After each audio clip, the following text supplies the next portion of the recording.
Grr. Grr. Grr. I don't like talking to myself. All right, we'll try this again. Okay, good. Almost good evening. Almost good evening, right? And I said it was Saturday. But then Craig's putting up there Sunday. He's trying to screw me up. I don't know what's going on. Julia Rock. Hello. We've got Nicole in here saying that she's trying to catch up. And I was saying to myself, of course, which is, I guess, not unusual, that you're getting off easy. Because if I start dumping everything I got, well, that would be 24/7. So don't want to take up everybody's day. It's only Saturday. Thank you. Happy Saturday, truth and all. How's it going? Lifting. Not sure I've seen you around. Good, wherever you are. Where are you? Study ozone, food.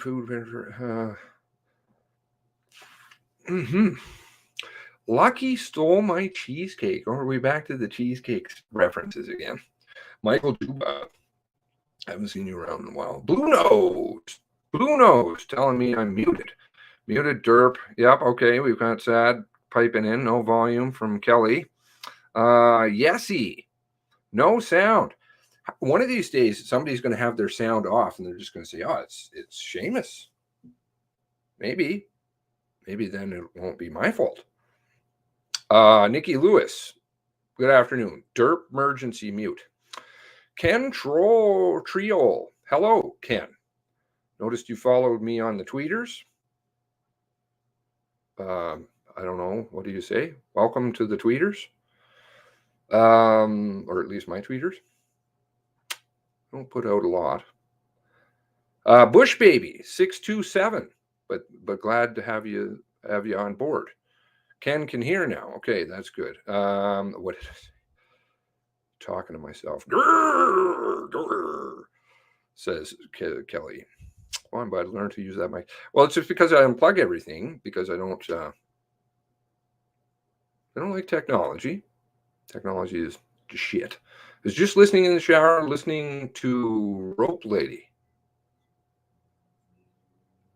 Don't know if I want to ask anything about that. That sounds dangerous. Yeah, not going to go there. Lynn, how's it going? Howdy. Sunday in China. Faye Knox, hello. Thank you for reading those statements. Getting ready to shave, shower. We went from rope. Okay, not going to touch that, Sad, but enjoy whatever you're doing over there by yourself or maybe with others. I don't know. Tiff 4S, hello from Wisconsin. Hello. Welcome. Oshawa, Ontario. Okay, is lifting. That's where Granny. I love grannies. Grannies are awesome. My favorite person, second favorite, I don't know, person in the world.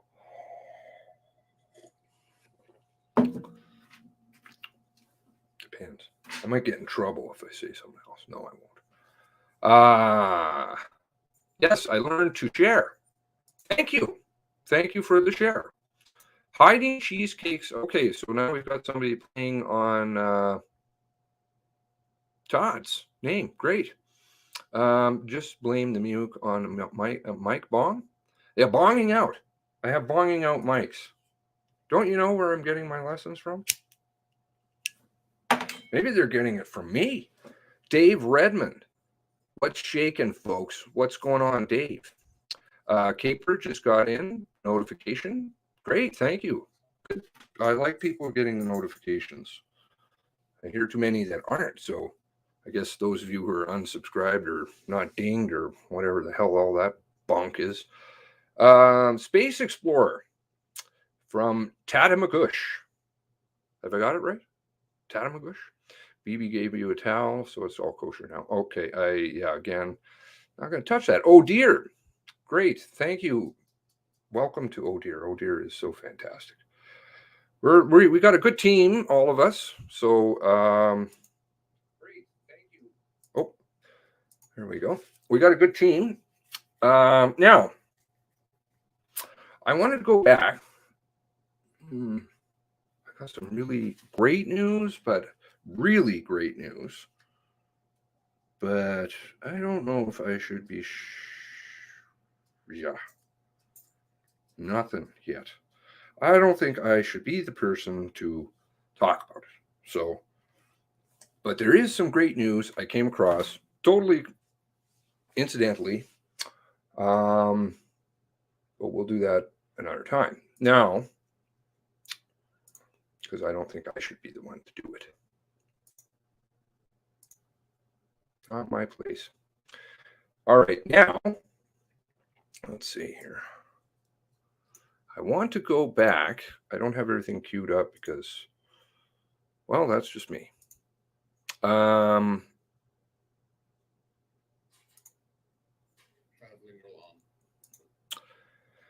Share screen. Share system audio. I'm going to shoot. Well, that's a bad word. I would like to propose something or bring something to your attention that I didn't pick up on.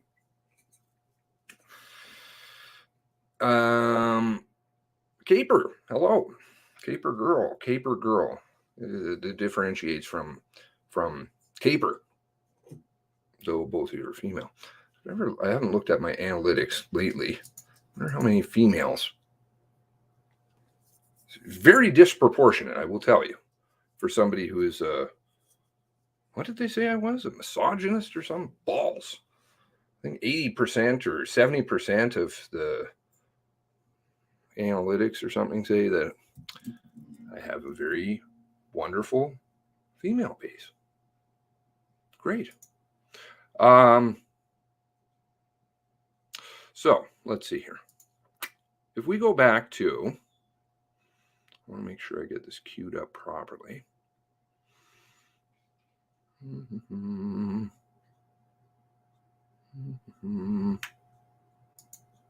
a little bit later than that. A little bit later than that.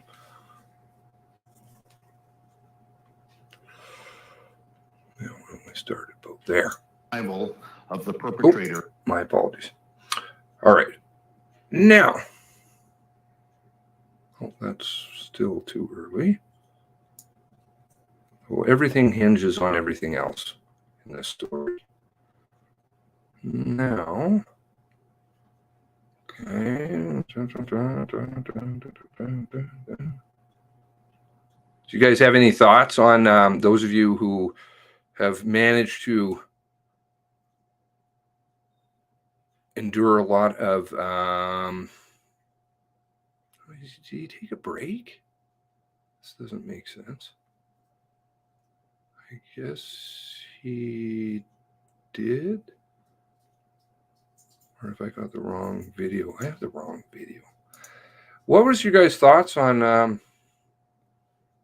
Mrs. Tebow's statement? That's going to play into it a little bit. We'll play into it a little bit, maybe. Depending on where we go. Wherever my mind goes today. Did say one thing that is plays into it. Highway 4. I think that's it. Brown, to be careful. Yes, okay. Here we go. You identify as a bearded lady. Oh, my. And that's something I'm not going to touch. I from Ontario, Glenda B. Time for truth to hit the fan. John Robin retires, RCMP 32. 2022. A lot of people.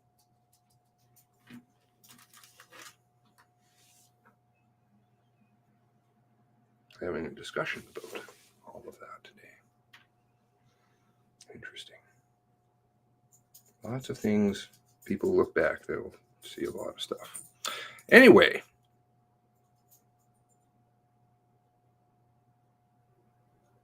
Now,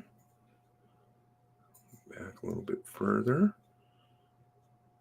Back a little bit further.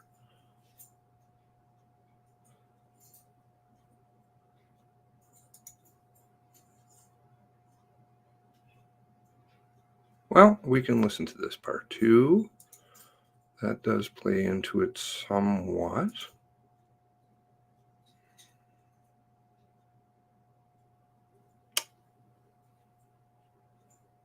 Sharon. Hello, Sharon. Thank you for the message. Long time no hear. Seamus, please show the dog. Haven't seen since pup. I don't know if she'll come. Novi. Novi. Come. She'll come in here probably at some point. She was chasing a ball, I think. You can identify as whatever. Only got 2/3 into Tebow. Very interesting. The last part was the part I was quite stunned by. It reminded me of reading certain documents before a certain group disappeared. Very strange. Happy birthday. Beautiful wife has birthday. Okay, well, that's important. Say happy birthday to Ken's wife. Early birthday. Please show dog. I'll try and show the dog, but everything is interesting. The only thing interesting is the club. I found her demeanor. The demeanor of the people in the room. Mr. Pinio hanging up. Interesting. Like all, she was bought and owned by RCMP, previously broken into in the RCMP home. Hill, Mr. RCMP Hill. Still haven't quite figured that out. Like CSD Research Lab ceases hiring. Her statement lacked credibility for the RCMP. Well, it was, and again, it was nothing. Nothing ever I do is trying to be demeaning upon anybody. I try and tread very carefully, because there are people's feelings, and you have to be, and reputations and things. And it's nothing about that. It just came rather late in the game. Okay. So, hello, Christiana.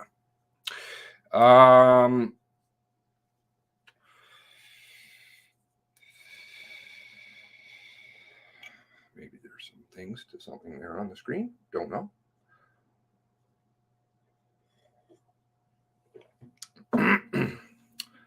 Dave Hill was retired RCMP officer. He is dead now, died of cancer. Very interesting. And Dave Hill lived in Port Pitt. Was one of the RCMP people who lived there. Okay. So let's have a listen here. I don't know how long does this go on for.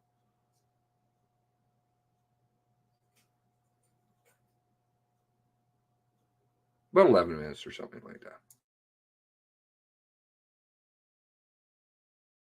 Peterson says that he seeks details to be sent down. You'll remember that conversation we had previously about what this means, having the information sent in text form to him.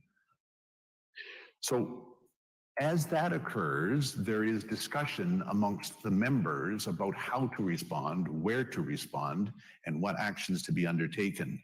And this is a brief snippet with respect to some of the conversation on the radio talk group that morning. Everybody reading that dispatch ticket?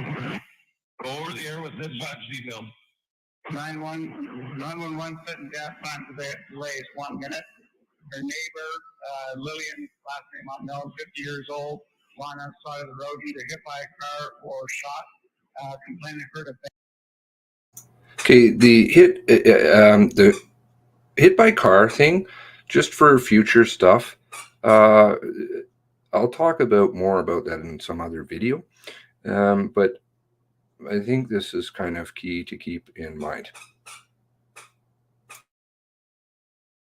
Bang, saw an RCP vehicle there. Corporal Peterson at 9:46:47 reads over the air the dispatch ticket that was sent down on his computer.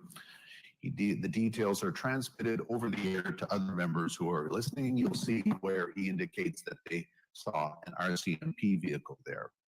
Constable Brown, a name that you will hear in the future, also is responding. Constable Brown is operating with Constable Melanson in an unmarked vehicle. They respond and engage with Corporal Peterson with respect to the information. This is a busy slide, but it's important in terms of what actually takes place this morning.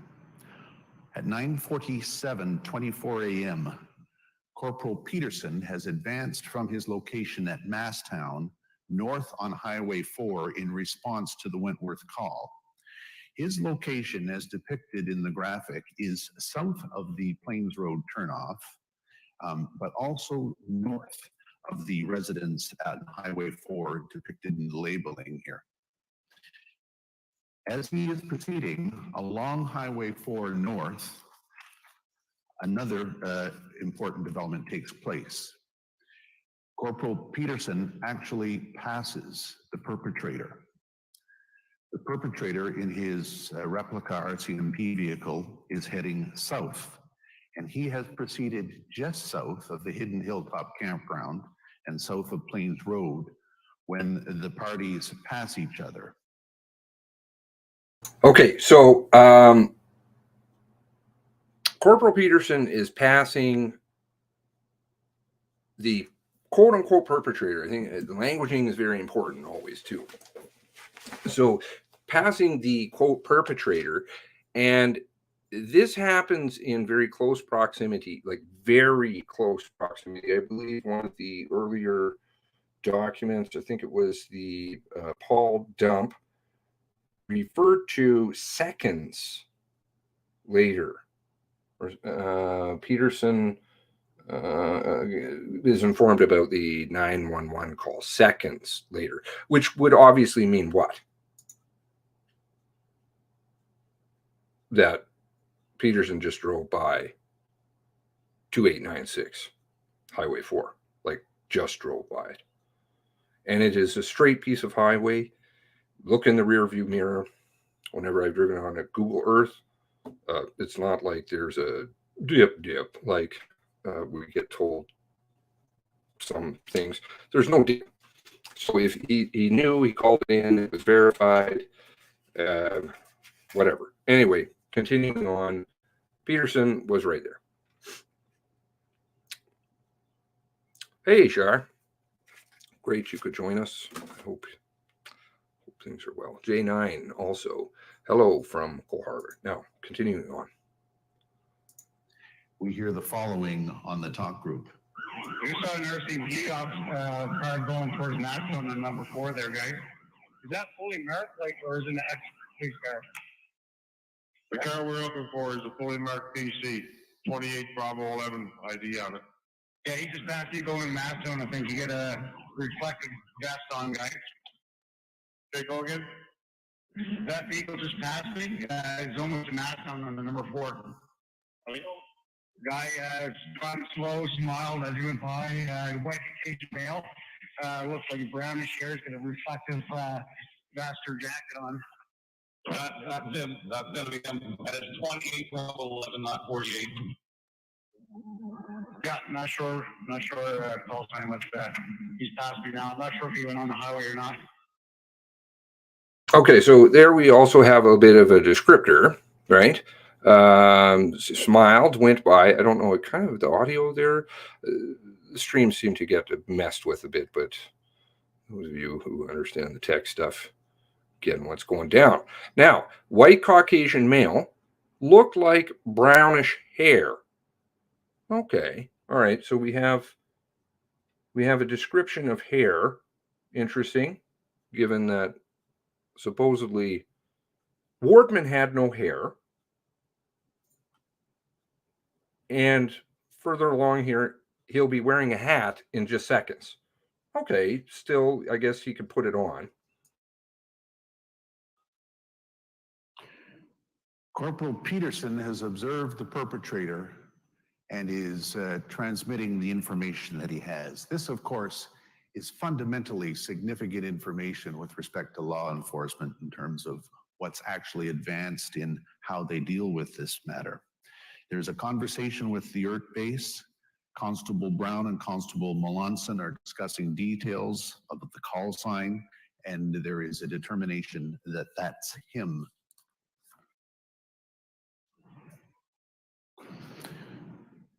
This slide is a closer look at the GPS location of Corporal Peterson when he broadcast that he had just passed the perpetrator at 9:47:20.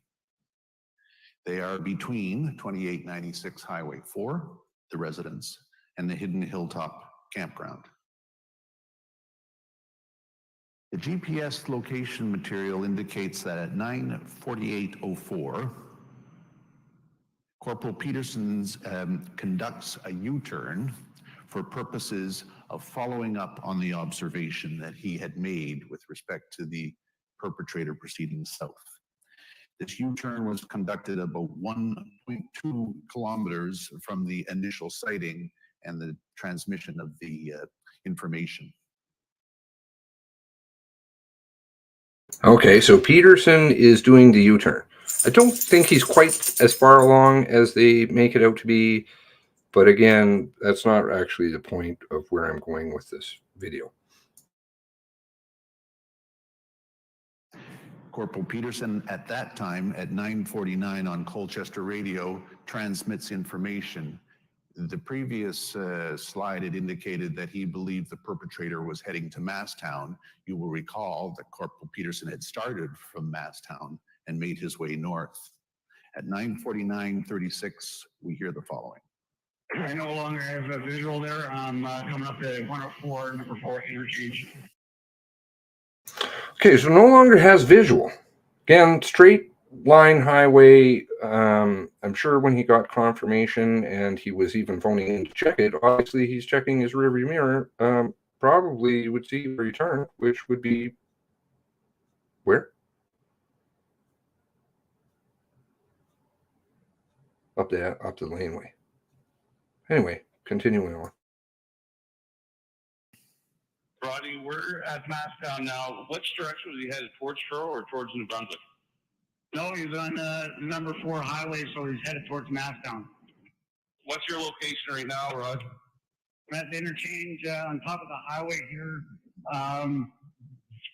104, number 4 highway. I'm just looking on the highway here. I don't think he went on the highway, so he might be headed back down either Masstown or Break for dispatch. Corporal Peterson indicates that he's at the interchange of Highway 104 and 4. He's explaining that he does not, at this point, have a visual of the perpetrator. And the parties, the members, are trying to discern where the perpetrator is. Constable Brown and Melanson had responded originally to Masstown on the basis of the information provided by Corporal Peterson, and are trying to determine exactly where the perpetrator is in consultation with Corporal Peterson. Corporal Peterson continues to head south on Highway 4 below the interchange, and there are communications and descriptions that you have heard with respect to the exchange of information. More details, of course, from the source materials.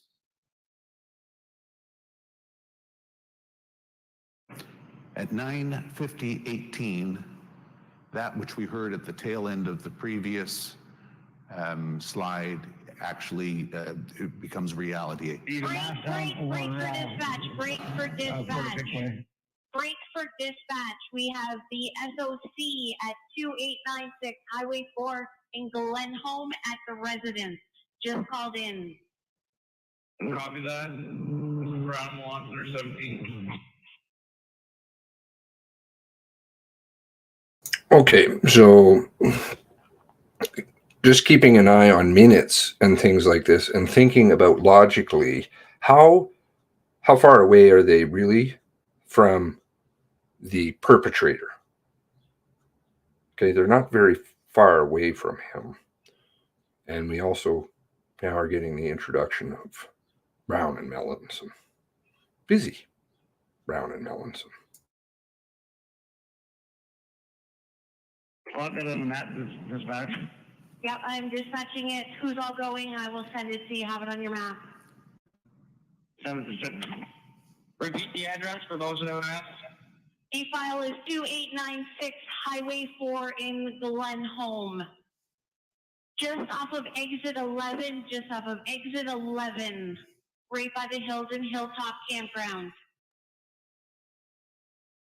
Interesting, the dynamic in terms of the exchange of information, how quickly it comes in and how it has to be processed. You'll see where Constable Brown and Constable Melanson respond. They indicate that they are 17. 17 means that they are en route. Corporal Peterson responds and wants it plotted by dispatch and to send it to 6. You'll recall 6 was his vehicle. I should have made that clear to you earlier, but the Bravo 6 was his vehicle. Constable Gallant, referred to here as UMH10 or ERT member 10, responds asking for a repeat of the address for those who don't have maps for plotting. The ERT vehicles we have discovered that responded in this case did not have plotting capacity, so they were under these circumstances trying to get information. Okay, so more interesting stuff with people not having GPS. Really? Do you think that's a reality? I don't think so. Not given the multiple points of GPS. All of the members that would be in the TAV and ERT vehicles, they would all have their cell phones. They would have company cell phones. There would be vehicle GPS. There would be the actual workstation GPSs, lots and lots and lots and lots of GPSs. So let's not keep going on the bonding out GPS. This is bullshit, and we all know it. Let's continue. Oh, and you know, so again, keeping proximity. The Hilden Hilltop Campground actually means the Hidden Hilltop Campground. But you can see how information is coming in quickly and is being provided through a number of sources for purposes of being able to react to a very clear situation of emergency.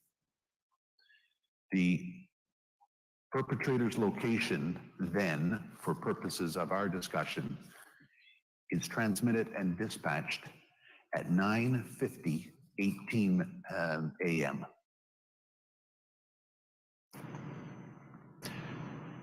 This is a photograph of 2896 Highway 4, a residence on that highway on the west side, as I described earlier.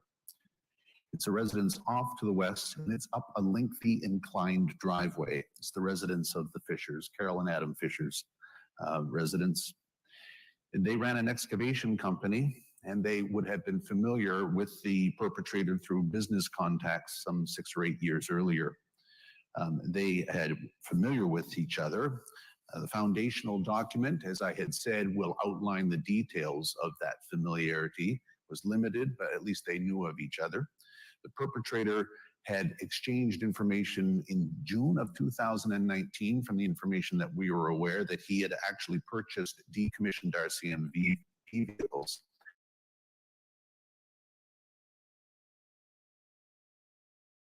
Familiar is a good question.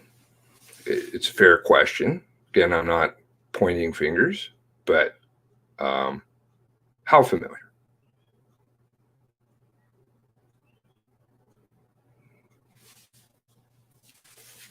how long, and not maybe just work. There's kind of some social aspect to that too, reading the warrants. It should be noted that Mr. Fisher, at around 9:38 in the morning before this dispatch, had made an effort himself to call the Bible Hill detachment to advise them of information that he knew with respect to the perpetrator's possession of decommissioned vehicles. This slide provides some view of the perpetrator at his time of arrival at the residence on the west side of Highway 4. Okay, so I want you to take note of the stills. Once again, we're back down to April 28th, 2020 bunk. No video. Okay. This is all shot from the same angle. The frame up here, he'll talk about a little bit. The frame up here, he's driving in, and then we have him parking here. Whoever him is, perpetrator, I'll just leave it at that. And all shot from the same camera angle. Right? At approximately 9:48:49, the perpetrator drove up the driveway after coming down Highway 4, turned right, turned up the driveway, and then went to the back of the home.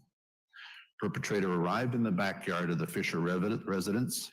You will recall that at 9:47:24, about a minute and a bit, Corporal Peterson had indicated that he had spotted the perpetrator. So within a minute to a minute and a half, the perpetrator has gone south on the highway and then turned right and gone up the driveway.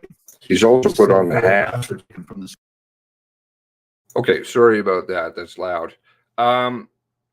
The other thing to note here is that in the foundational documents that were dumped via Paul, it says seconds later. Now that's gone to a minute and a half. Okay, fair.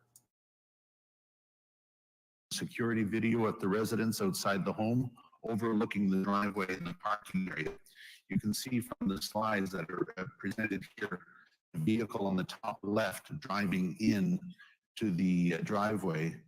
The perpetrator then is seen in the bottom left and on the right, walking towards the residence. Chilling visual.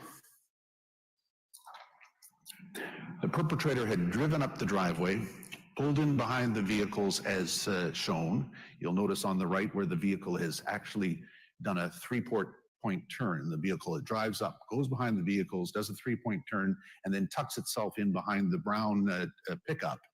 And then the perpetrator got out of the vehicle. He reached into the Mac. Okay, so why would you have the need to park the car parallelly? What difference does it make? Just another observation. I'm just going to make observations and leave them out there for people to think about. Back of the vehicle and then approached the residence. The visuals that you will see there show him wearing a reflective vest, consistent, of course, with what Corporal Peterson described. He appears to be carrying a long arm in his right. Not consistent, though, within reference to the hair. The hair doesn't even match up at all, funnily enough. Foreman doesn't have hair, and now he's got the hat on. And yes, the chat, I was just hammering away that day. And, you know, a bunch of people are obviously noticing lots of things too. No, and Julie did there. No timestamp. No timestamp.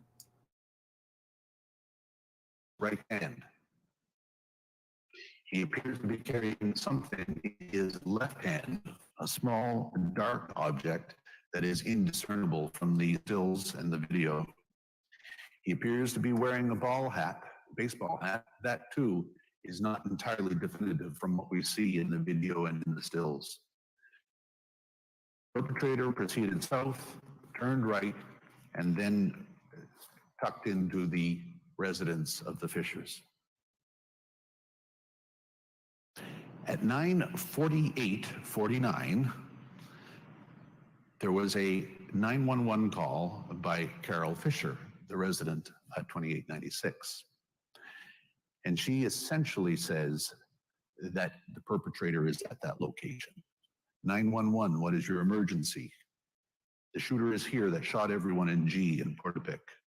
She then describes her civic address and the location. 911 operator says, what do you mean he's there? Carol Fisher says, he's at our door, provides the address again. At 9:50:25, about... I didn't quite understand the reference to the shooter is here that shot everyone in G in Portapic. Could just be nothing, but... About 30 seconds into the conversation, she describes him as dressed as a police officer's outfit with I can't even talk. He's got like a bright thing on him. We saw him pull in and just reach across the passenger seat. I don't know what he did. We just ran and hid. And he's got an RCMP car. He has his own RCMP car.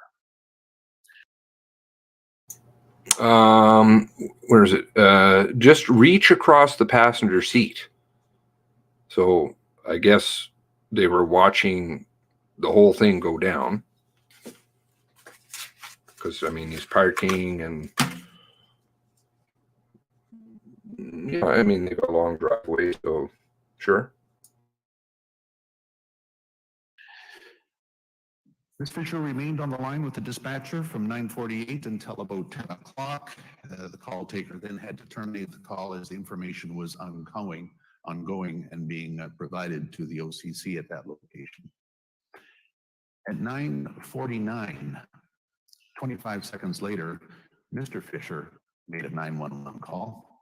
The contents of the conversation are excerpted on the slide before you, but essentially he advises the call taker that the perpetrator was at the house, describes the location on Highway 4, describes what he sees.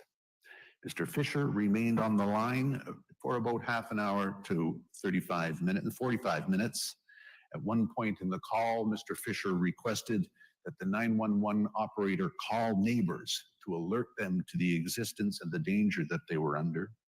He also indicated to the call taker that he had a firearm and that he was prepared to use it if the home was breached.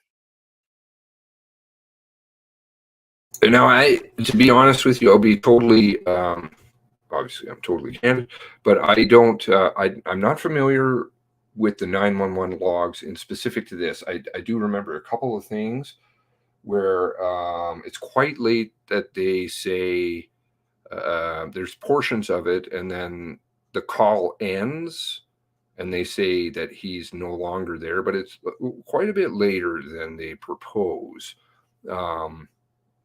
But I mean, it could have happened earlier, but we don't see the references. But if you guys know of something where they said, oh, he left, I would be very glad to be informed of that.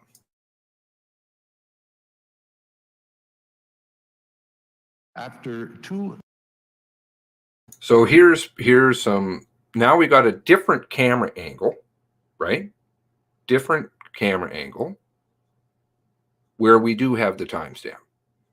Okay, 4:35:49. Now, if you're given this camera angle, this one here with the timestamp initially, this would give us a better idea as to duration that the perpetrator remains. However, they did not give you that. Not only did they not give you the video, they did not give you this frame initially with the timestamp. They just gave you 3 images of this one camera angle, right? So you don't have any idea how long he was actually there. You just are taking their word for it. which frankly, at this point in time, is difficult. Minutes and 14 seconds. 2 minutes and 14 seconds. And I want you to read the text in the bottom very carefully. Kind of like a Darren moment. Remember Darren and the weigh scale?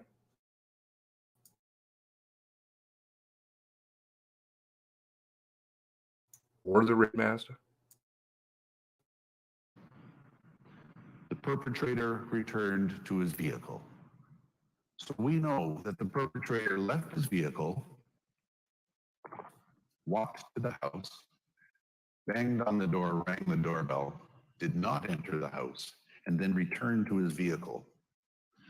These still shots show him returning to the vehicle, walking in the opposite direction.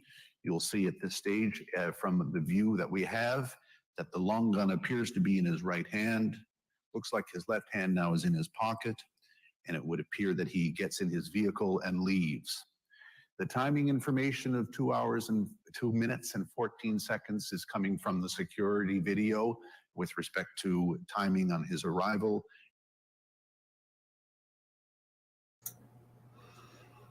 Do you see it?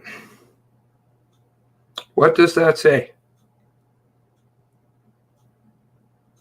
Right there. Wish you could get rid of the garbage there.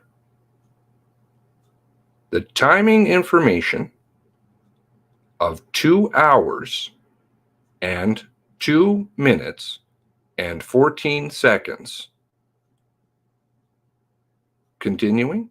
And his departure. The video, the depiction on the bottom right shows the vehicle leaving from the position that it was for about 2 minutes. And why do they know that? From the security video with respect to timing on his arrival and his departure. 2 hours and 2 minutes and 14 seconds from the video. Now, you could say to me, well, that's just a misspeak. It's kind of tough to throw that in there. For me, I'm just throwing it out there, and I'll give you some more evidence as to why.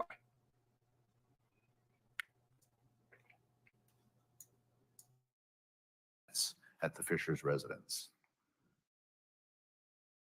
So, Carol Fisher's call commenced at 9:48:49. The duration of the video is about 2 minutes and 14 seconds. The perpetrator, therefore. Did you notice it again? Did you notice it again?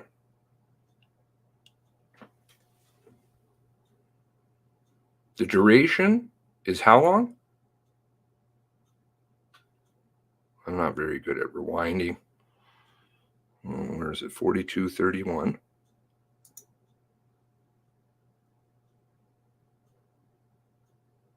Of the video is about 2 minutes and 14 seconds. The perpetrator, therefore. He said it again. Once. Twice. Though this time it doesn't pick it up, which is interesting. We're of the view left the property at around 9:51 or very shortly thereafter. You will recall that the break for dispatch call came at 9:50:18.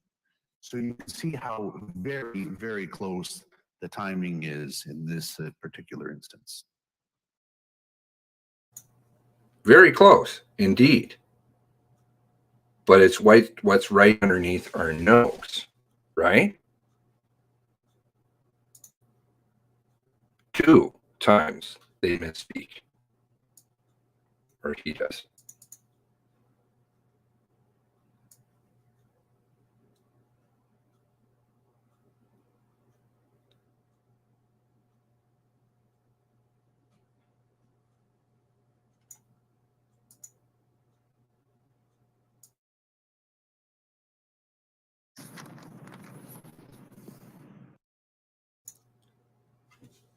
And please feel free to go back and watch this yourself.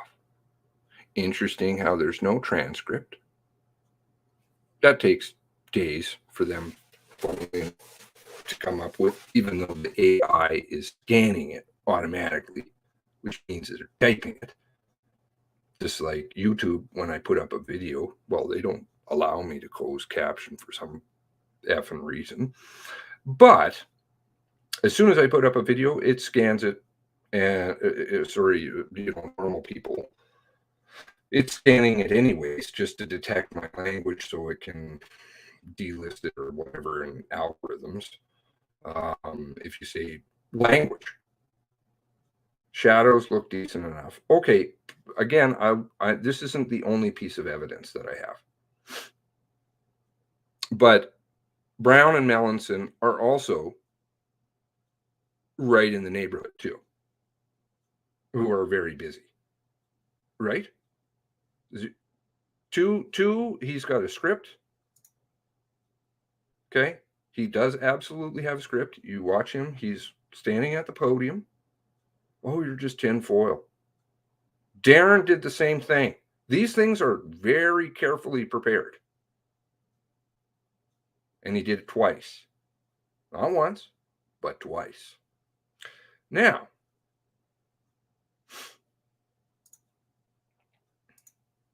I wish I had that kind of tech skill. Now, you can go on, listen. Yeah, let's listen further. Let's listen further.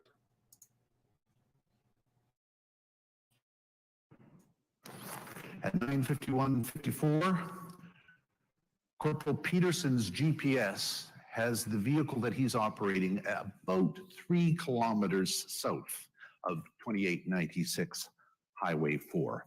He's south of the Highway 104 and Highway 4 interchange. Corporal Peterson cast from his position 3 kilometers south of 2896 Highway 4 at 9:51:54 the following information. Yeah, I'm just almost there, guys, so, on the stage, just short of it. No, it's from West, yeah, copying all this. Be careful, Dave, you're gonna come up on it pretty fast there. Just stage before we get there. Corporal Peterson is of the belief, with the information that he has, that he's almost there, given his position. He communicates with Constable Brown to be careful. This would leave the impression, and confirmed by Constable Brown's statement to the Mass Casualty Commission, that he and Corporal Peterson are now driving either in tandem or very close, in west and then north up Highway 4. In tandem or very close. Just interesting to note that Brown's in the neighborhood again. Corporal Peterson indicates to Constable Brown, be careful, Dave, you're going to come up on it pretty fast. The belief at that stage, it would appear by Corporal Peterson, and is that they're close to 2896, although at this stage they are likely about 3 kilometers south. Constable Melanson and Brown are arriving from the Masstown area. Constable Brown and Melanson had responded that location. We do not have GPS data for Constable Brown and Melanson because they are operating a marked vehicle. The information that we're taking at this stage is coming from the GPS material related to Corporal Peterson's vehicle.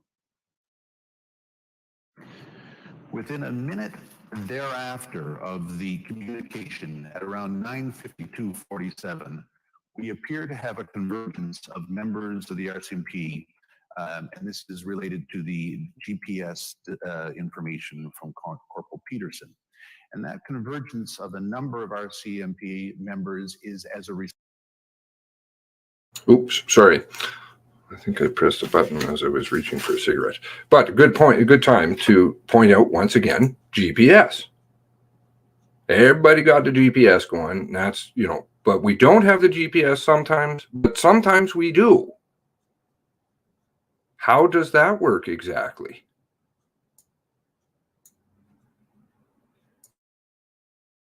response to the Wentworth call and indeed the Glenholm call, and it would appear that a number of members seem to converge just north of the 104 highway at the intersection with the 4. We know that Constables McDonald and Forrest are present at that location, that Constables Brown and Melanson are arriving, and that Corporal Peterson as well is arriving at that location.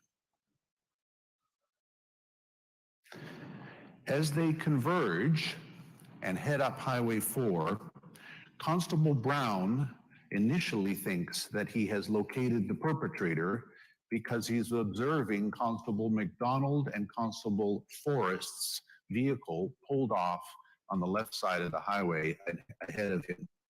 Break. We got eyes on Mark PC on the side of the highway here up ahead of us. Guys, that's McDonald. We're just trying to log in to find out where the fuck we're at. We're pulling back out right in front of you. Copy. Peterson and Brown and Melanson are behind you. Stage right here, guys. Do you guys have it plotted? We don't have it plotted yet. So the situation here is that Constable McDonald and Forrest are actually in Constable Solarino's vehicle. And that goes back to incidents that had occurred at Portapique with respect to a quick response to the Wentworth call. But McDonald and Forrest, when they traveled towards the Wentworth call, were in somebody else's vehicle and hadn't been able to get logged in properly. And as a result, they had stopped on the side of the road at Highway 4 to get logged in for purposes of obtaining information with respect to the location of 2896 Highway 4. I would argue the login business is convenient. And again, it doesn't matter if you're logged into the workstation or not. There are massive amounts of GPS points per member, per civilian. So it doesn't matter if you're logged into the workstation or not. Your company phone, i.e. your RCMP phone, your personal phone, are always pinging GPS. Pings GPS, it pings Bluetooth network. That's why you have what are those things called? The eye dingle things that you stick on stuff, and you can stick those everywhere. And it also pings the Wi-Fi networks. Lots of ways to get GPS. And so the bonging out GPS, bullshit.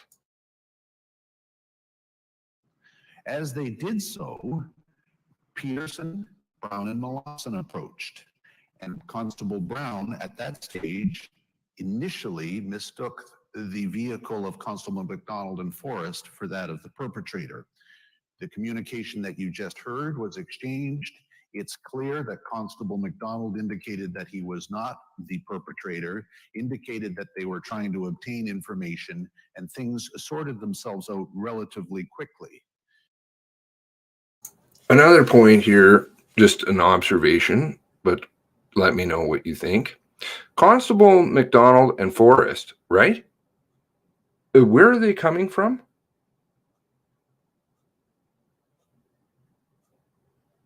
Because before we had Peterson and Brown running in tandem from the south. I'm guessing that Constable McDonald and Forrest are coming from the north. If you want to say that he came out, the perpetrator, unsaid, unknown name, came out from up here, that means Constable McDonald and Forrest passed him once again. This, of course, is a situation that emerged due to the nature of the perpetrator's ability to operate a fully marked replica RCMP vehicle.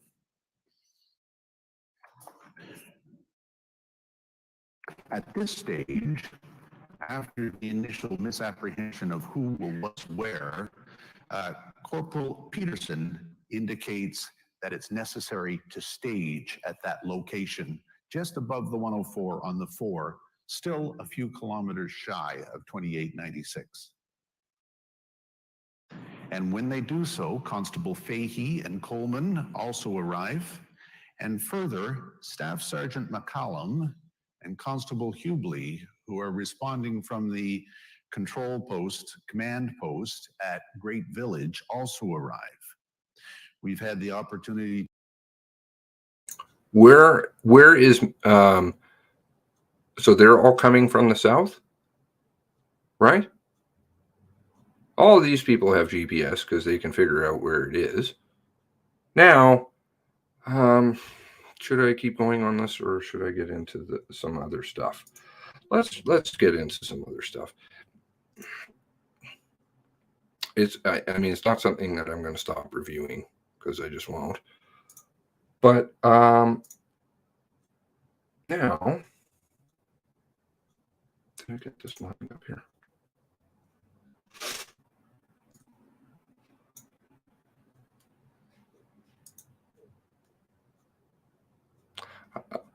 I haven't released this video yet or I haven't released the video I did, which is not perfect, which I'm never happy about. But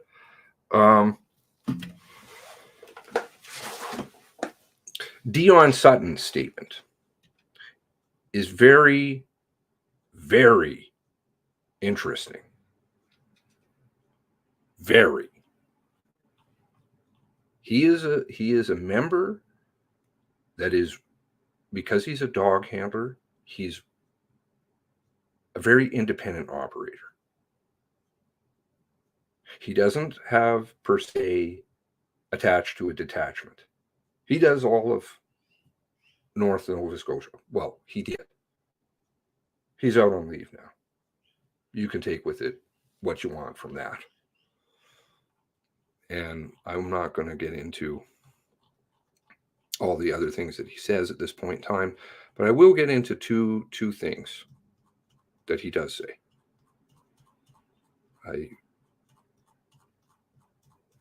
It's a very, very eye-opening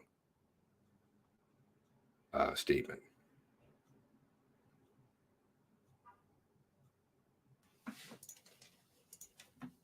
I found. And thank you very much for one of our friends in the background who's helping us out a lot. Now, I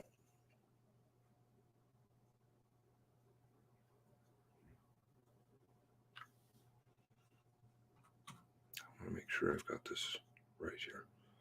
Okay, so it's not that one.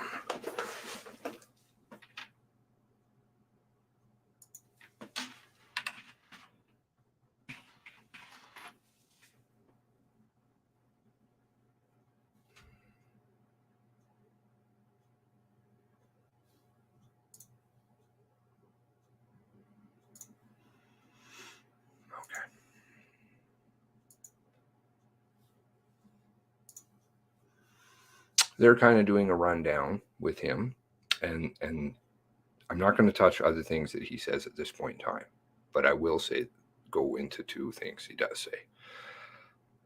A call came in. I think it was back down in Wentworth. The suspect was at a residence outside in the police car, and the guy was inside with his wife and had a gun.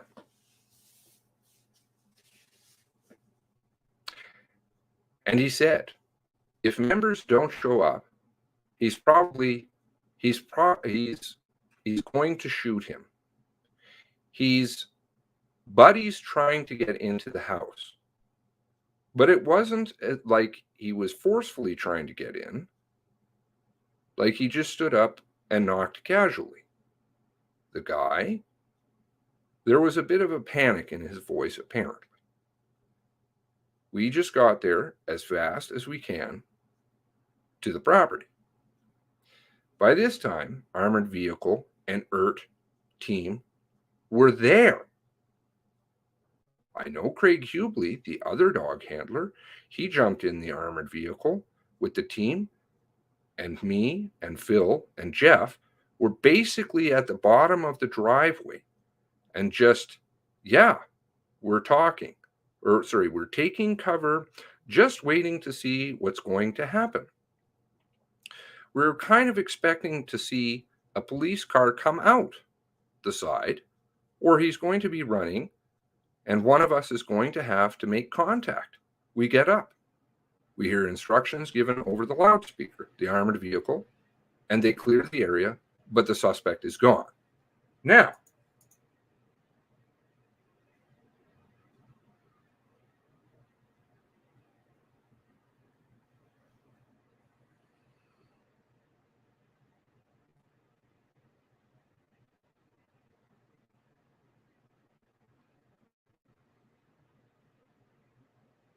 false. I don't have it brought up. Oh, yes, I do. Thank you for plotting his points. Now, you can tell that it's his points because he has K in the call sign, in his call number. K, as in dog hammer.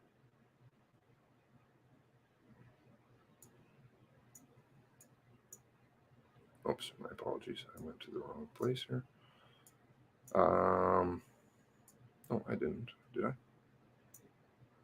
Where am I going here?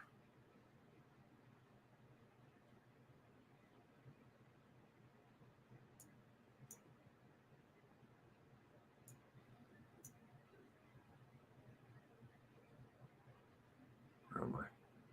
Highway 4. Just north. Okay, here he is.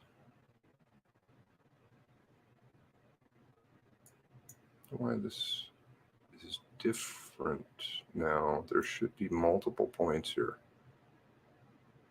Strange.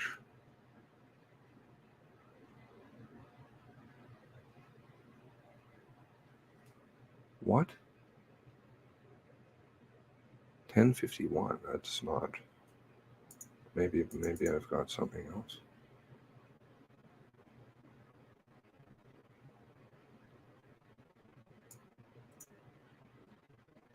He didn't go this far north before.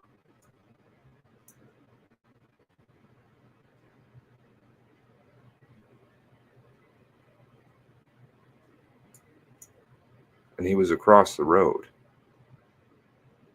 Oh, have I got this the wrong direction? No, I don't. Why is this different now? This is very strange. I literally had this up. GPS time date 9:49:20. Which I don't think actually was the time that I saw before. It was 9:50. I can't quite recall. But he's at the bottom of the road. And everybody's already inside. And he sat down here and he didn't have much to do. So he got dispatched to another call. I'm not going to get into the other things that he did because it doesn't really bear relevance. But what does is that he was there and there was a bunch of people there that he mentioned that don't seem to be discussed, including the TAV was there. I think it was 9:57. And they'd already been there, I would assume, for some time. Let me give you one last other piece of evidence here. In his statement,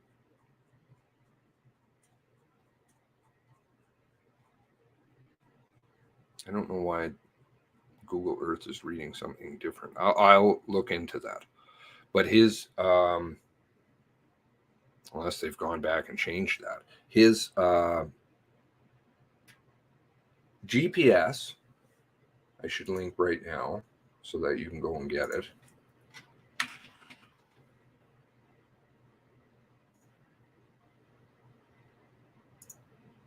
Dion Sutton's, the dog handler, who is very honest, I would say. Very honest.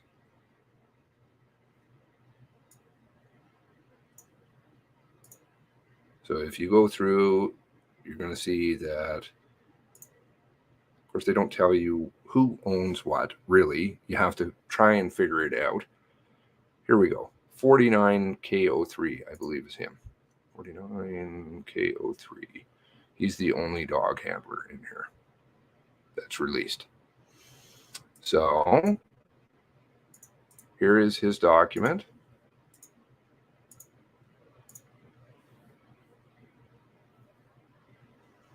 So go and, grab that.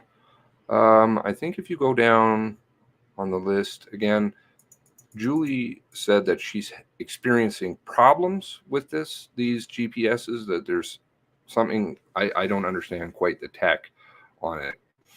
But let's fast forward to where it reads 0 is when he's stopped, right? Because that's back. Sorry if I'm making people ill. I thought I had this lined up, but I didn't. 1017. Glenholm, here we go. Okay, so 9:56. He's coming into the scene. So by this point, there's already garbage piles of people here. I don't know why that other GPS is coming up with something different. Not too sure. But they've got the TAV there. How many vehicles do they have? Another dog handler. And he and some other guys are just hanging out down at the end of the road, at the end of the driveway. And they're expecting something else to come forward. No, nada. What does he say further in the statement, though? About the next day. How did his next day? These guys really were dog guys. Specifically, they were working their ass off, man. And the day off he had breaks my heart. Okay. And Monday morning came, and we signed back on like it was a regular day. I was tasked at the time, I think, we went back to Wentworth, searched around the residence where the suspect was. Yeah, by this time, we were just helping out major crime guys doing scenes. I think the reason we went back there is because the guy in the house said the suspect spent a lot of time walking around the property and mostly around the fire pit area. So we kind of thought he might have left something there and planted something, and we searched that place, high and dry, and there was nothing there. Is this the property inn? Glenholm, the Fishers. Yeah, we pulled up excavators in. Yes. So if it's 2 minutes and 14 seconds, why is it that they're doing such a thorough search? If you just came up to the door and knocked on the door and you'd come out with your hands up, why is it Burl has a difficult time twice with the amount of time that this person spent there? Why is it that when he goes, only a few minutes later, there's the armored vehicle there, there's all kinds of people swarming around. We have the ones that Burl put out there. Peterson, Brown, who else was in there? A bunch of people. People were driving by him from the north. They had to have been if he left at this time, right? Well, I think he did. Whoever, he, she, whatever, persons, I don't know. Left, puts on a hat, drive right by him, but then the next second he's putting on a hat. He's growing hair when he doesn't have hair. Go back to the ITOs. Review the ITOs. Similarly, it seems to indicate that there's quite a bit of time. And I mean, again, I'm not pointing fingers at anybody. I'm just asking questions. What does this all mean exactly? Where's the ITOs?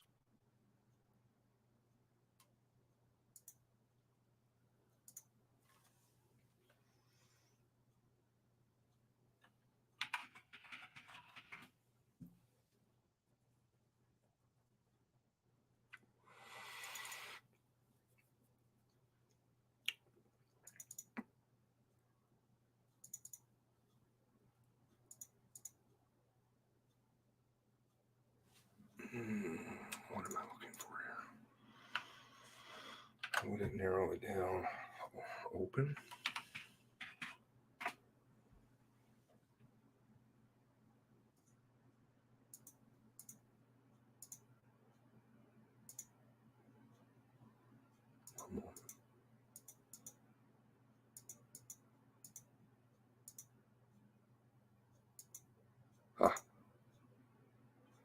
Okay, so I'll read you what appeared in the original ITOs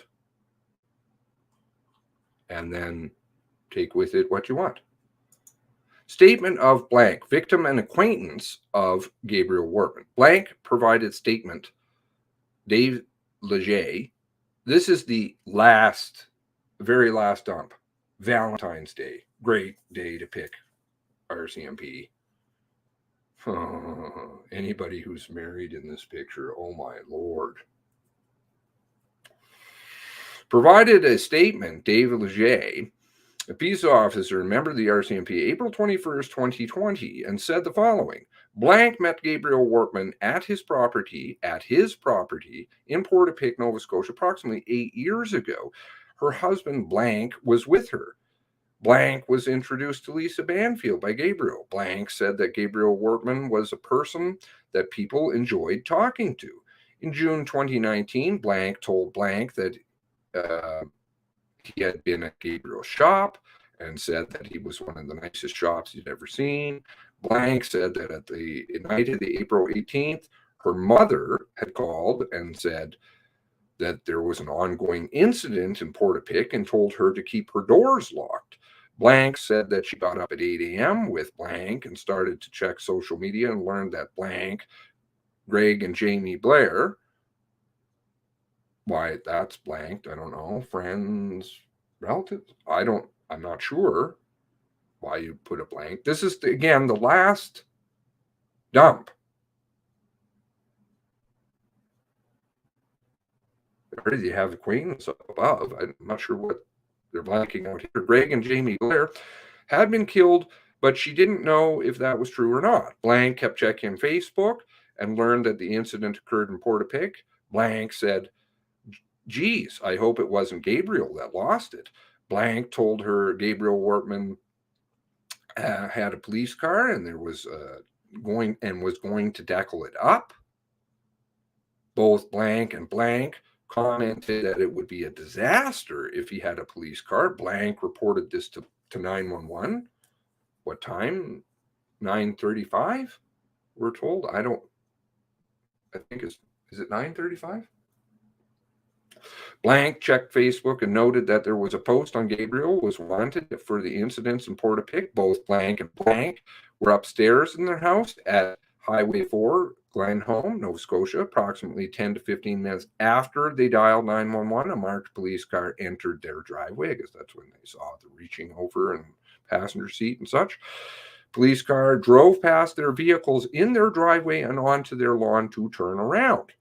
Blank noted the driver was male with a ball cap. Okay, there we go. Vest, recognized to be a male Gabriel Wortman. Blank contacted 911 again. It's 9:48. Blank, blank, blank, blank, blank, blank, blank, blank, blank, blank, blank, blank, blank, blank, blank. When he was on the phone, 911, blank, blank, blank, blank, blank, could hear a helicopter nearby and was texting people. So that we got a helicopter in there too. Kind of hard. I'm having struggles. There's something not adding up here. Blank as the shooter was there. Texting people blank as the shooter was there. Also on the phone, right? On 911 for how long? Both of them. Blank heard the doorbell ring and her dog bark, and then her dog stopped barking.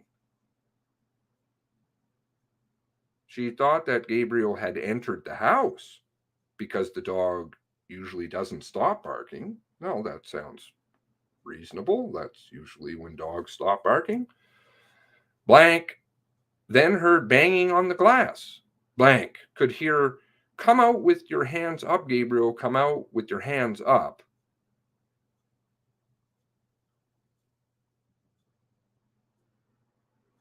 blank said that blank came to the blank and blank, she opened it and blank. Not sure what you open. Cans, messages. What do you open? You came to the blank and she opened it. Blank said that she received a call from someone who told her that Gabriel was now heading towards Lower Onslow and to remain in her house. Blank, blank, blank, blank, blank, blank, blank, blank could see Gabriel Wortman drove up the driveway in a marked police car and get out with what appears to be a rifle. I don't know if this is chronologically out of order. I'm assuming probably. Blank, or Gabriel Wortman, blank for a few minutes. And then blank got into the police car and left. And then quite an extended blank. I'm not pointing fingers. I'm just reading what's there. I don't know. I mean, that sounds very horrific. Because clearly for, you know, the Wortman stuff, he went out of his way again. If you look at the map,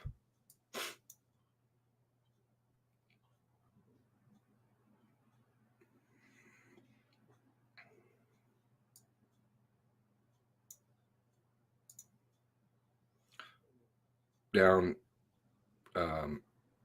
here is where we're talking about. And then, so he heads south, we're told, and then comes down here, sort of here, and then stops off, knocks on the door, as Mr. Sutton put it casually, and they were all very upset and worried, and rightfully so. I mean, there's a murderer at your door. And then left, continued back up north, and then went over to divert. But he went out of his way to go here for an acquaintance. So is there something more there? I don't know. When I tried to go and do a little bit more research on it,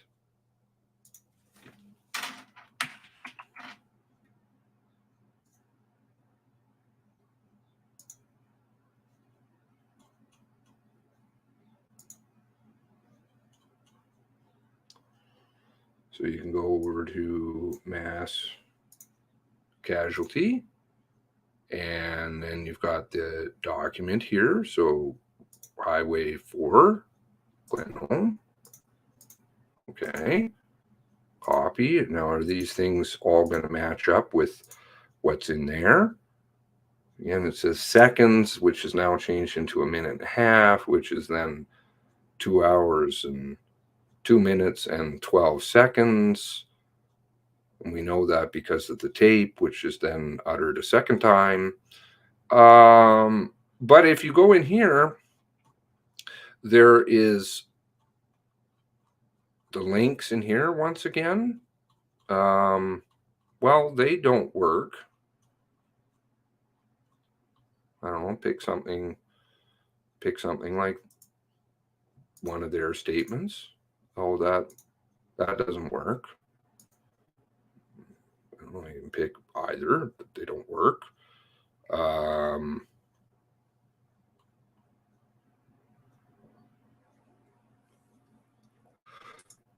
Mr. Peterson's does, which there is something very interesting in there. Let's just see what he's got, because I want to be fair and balanced and make sure I've got everything correct here. 9:42, I was in Masstown. I heard a call, a possible shooting, Wentworth Valley. 2 bangs, which may be the gunshot I heard. I responded to the call. File dispatch, where is he? So he's Masstown. Okay. File dispatch to me. I read the dispatch ticket and saw the vehicle described as looking like a police vehicle leaving the area. I went up Highway 4 through an active construction zone, headed towards Glenholm. I crossed over on 102, overpass, and then onto Highway 4. I was traveling at a speed of 140, 160. Great to see his GPS logs, kilometers an hour. Continued around a bend. 9:48, in the distance, I saw a vehicle approaching. As it got closer, I noticed it to be a police vehicle traveling about 50, 70 kilometers an hour towards me, which he would equally be traveling how fast? 120 kilometers, did he say? So quite speedy. I noted, so, in passing, just think about it on the highway, when you're looking at somebody coming onto you, how much do you see the person in the vehicle? Okay. I could see that as I passed, I noted the driver was male, wearing a dark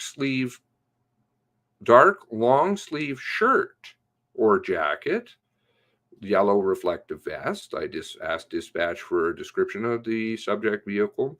Portapique shootings. They told me it was a police vehicle. And I find the wording very interesting. We get hit with mock all the time, but and sometimes it doesn't quite read that way. Gave me its call sign. I reported that I didn't see the call sign, but told them that I must have just passed it. I gave them my location of travel. Now, I thought he did call in the call sign, but maybe I misread that somewhere. I also gave a description of the driver. At this point, going around another bend, I was not able to turn around the bend on the road and continued a short distance straight away, so I could turn around. To which, again, let's just have a look at that.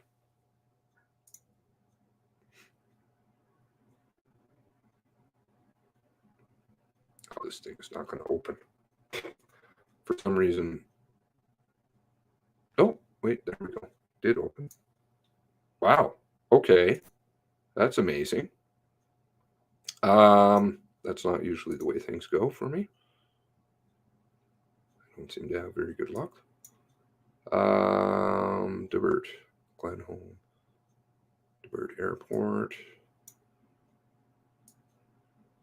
Where is it? Did I just drive by it again? Quit Pass. Is it right here? No.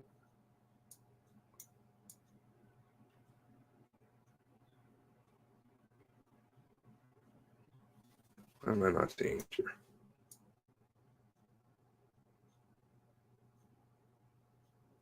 User all probably yelling at the screen like, what the hell, Seamus? Get it figured out, man. Get it figured out. Oh, okay. Is this it? I believe so, yes. Okay, so, you just have a little boo down in the area.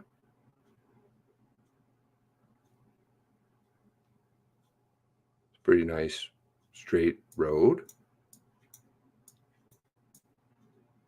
Straight road. It seems kind of wide. You can turn around lots of different areas. Yeah, whatever.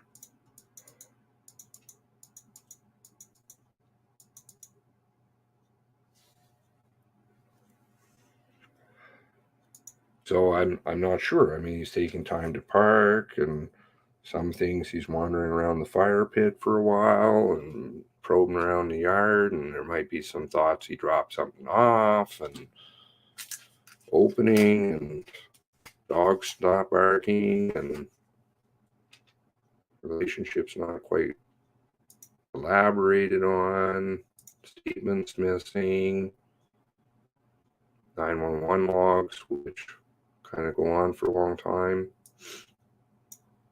Texting, phone calls from the night before.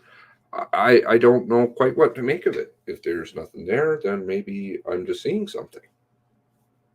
And of course, Burl with his 2 utterances of 2 hours.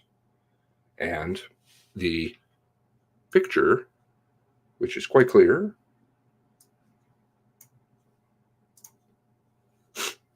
Where is the second camera angle? Where's the video to start with? Why are we now back again April 24th? Or sorry, April 28th and using stills? Who uses stills? Does anybody use stills? Do I do a video and, I don't know, put my picture on the screen and then that's it? You know? No, of course, video is what people use. There's 2 camera angles. It's quite apparent. It's quite apparent that there's two camera angles going on here. And only one has a time. So they're not going to show you the other one. Why? Because I would suspect that this would show you the elapsed time. Could it be that Mr. Burl made a Freudian slip twice and said 2 hours? Or was it just a mistake? Was he telling you the truth and it's always been right under your nose? And if you think about that, 2 hours, you can go, if you go 2 hours and he's leaving at 9:50 and change, which again, look at where everybody is at 9:50. Yeah, 2 hours, 12 seconds. You got to include the drive time too, right? So that's when they see him driving away. That would then tack on another bunch of time. So now you're probably, let's just not even do that. 9:48 and what? Was the phone call placed that he is actually there? Then you add 2 minutes and 12 seconds to that. So let's just call it 9:48. Right? 9:48 plus 2 minutes and 12 seconds is 9:50 and 12 seconds.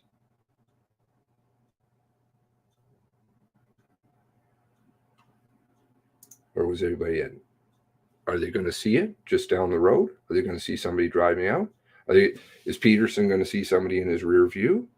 Are the people that are coming from the north, are they going to see somebody driving right by them? When Peterson's like, well, yeah, I'm going back.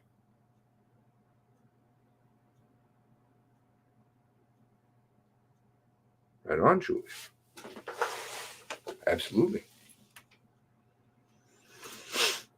Absolutely. I would say. I mean, you got a bunk clock again going. I'm not sure what's going on in the clocks down there, but something's not working. Okay, so let's see what you guys have here. You guys can tell me that I'm out to lunch. Great. And please feel free to review the timestamp on, what video was that? Day.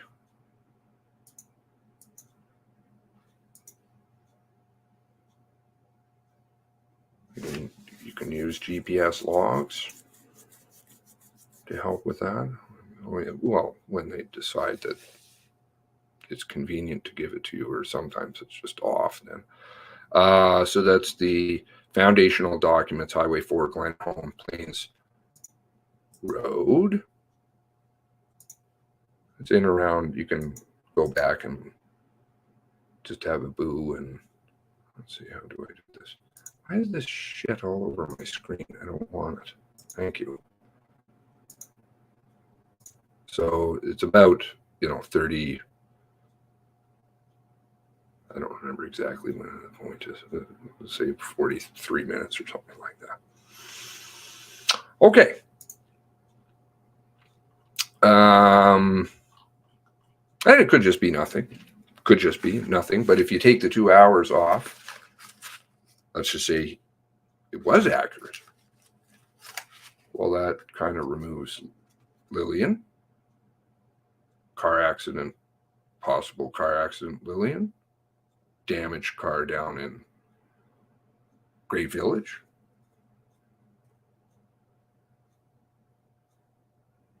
Hitting a deer. Maybe.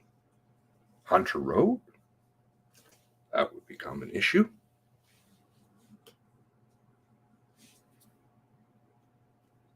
Maybe there was a hostage situation at the Fishers. I'm not pointing fingers. I'm just simply saying. Seems to be something not quite right here.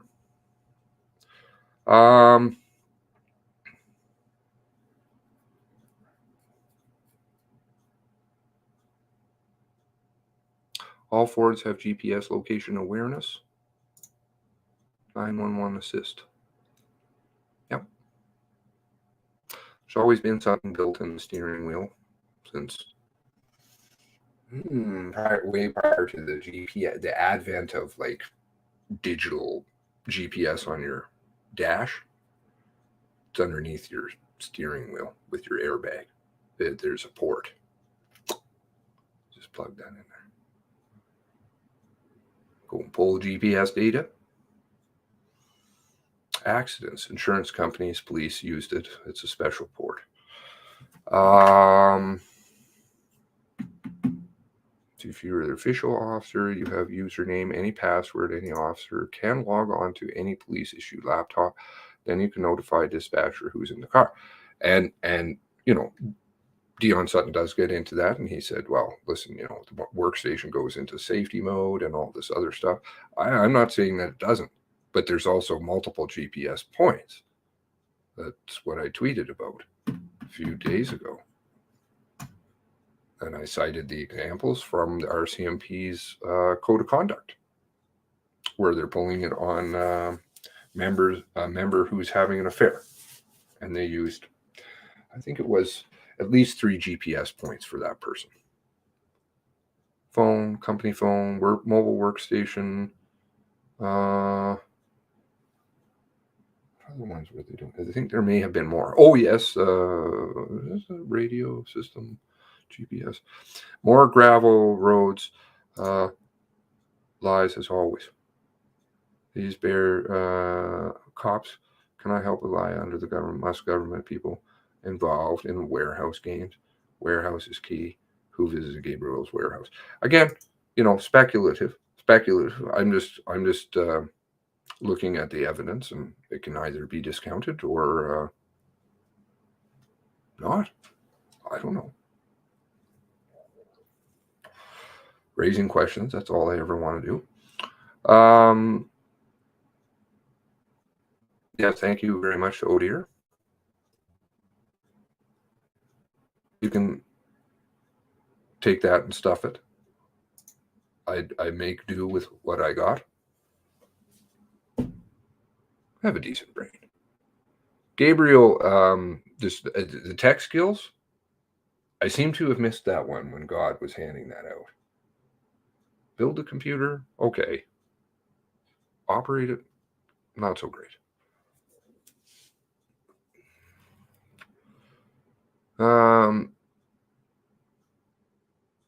Gabriel bragged that to Cindy partied with cops. I mean, these are all interesting pieces to note. He definitely had multiple pieces of uniform. Where's the badge? Where has the badge been raised? Where is the uniform, by the way? I'm still wondering where the uniform is. Maybe I've missed that. I haven't seen it come up. I haven't seen any. It's not in a document that I've seen. There's been no DNA. Why is he running around changing? Jeans to uniform to changing again to where is he getting the spare clothes from? Who exactly saw him in the uniform again? I guess the Fishers saw him in the uniform, and kids didn't see him in the uniform. Lisa didn't see him in the uniform. Maybe Fisher down in Shuby saw him in a uniform. He kind of described it as a, what was it, oh dear? I'm looking at them right now. There's a bunch of points at the bottom of the driveway. Yeah. I think, what was the first one? There's one at the, across the road. That was the first one. I think it's 9:57 or something like that. And again, he's not on scene right away, but when he gets there, I mean, the TAV's there. Everybody's there. Look how many people are already there. Fahey, Coleman, McCallum, Hubley.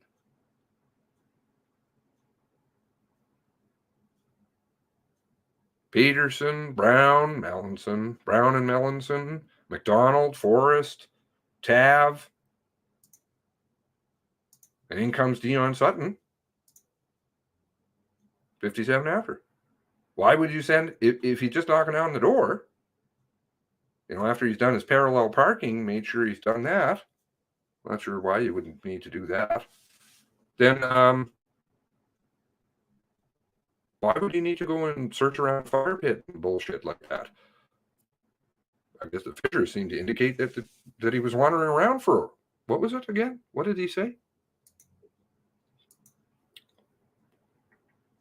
Spent a lot of time. I think the reason that we went back there was because the guy in the house said the suspect spent a lot of time walking around the property and mostly around the fire pit area. That doesn't seem to jive with just coming knocking on the door and casually, as Dion said, and leaving. Does it?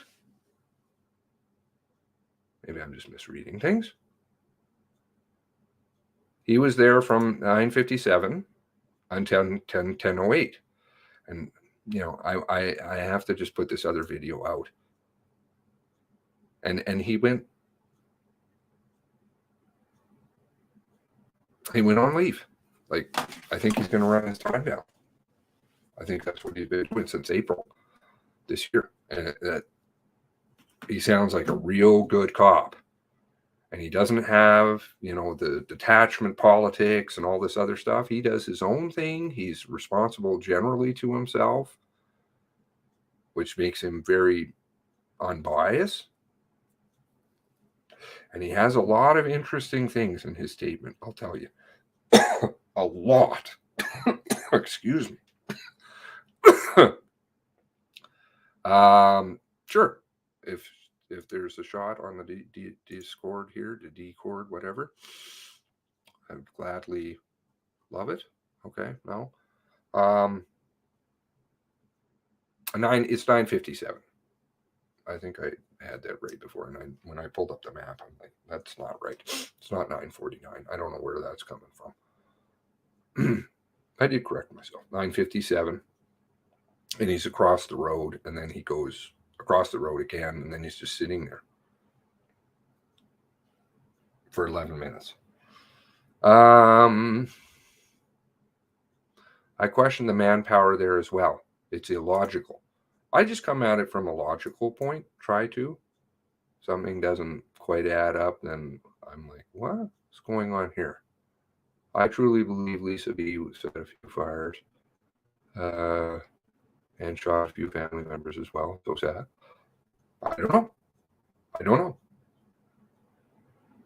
Is there blue on blue? Or is there, blue on civilian stuff going on? Is there multiple shooters? There's definitely the multiple shooters things that come up. It's in Darren's own affidavit. Which took him how long to file? Ooh. Very interesting timing with all that too. Just kind of into the background. Stories. They always got stories that come out. F1 and see a lot of these comments that I make softly. The people that watch who are probably not playing for the right team, they know exactly what I'm talking about. They're breadcrumbs for other people if you want to pick up on them.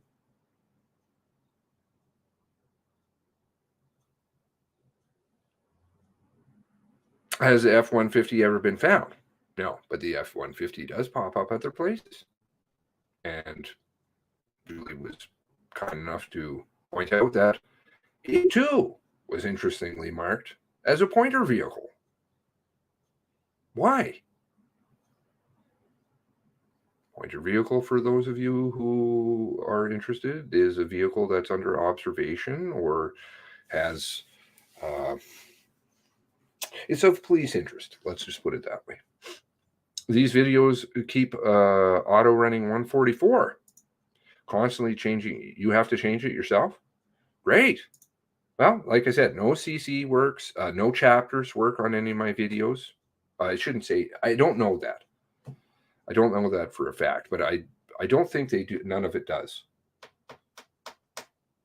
So they disabled all that stuff, even though I do have it enabled. And now they're fucking with the quality. And you can even see when I watch it, that video there today, it's just messed. Why? It's the same tech fund that deletes my messages. Enjoy. Thank you for deleting family's stuff too. Really appreciate it. Rumors of burnt out one folly weeks ago a month. Yeah, I mean, I don't know. Is the truck burned out? Is the truck not? I don't know. Where is the truck? Truck's missing. They put a bolo out on it. MCC told families where F-150, or was it through all this? No idea. F-150's mystery.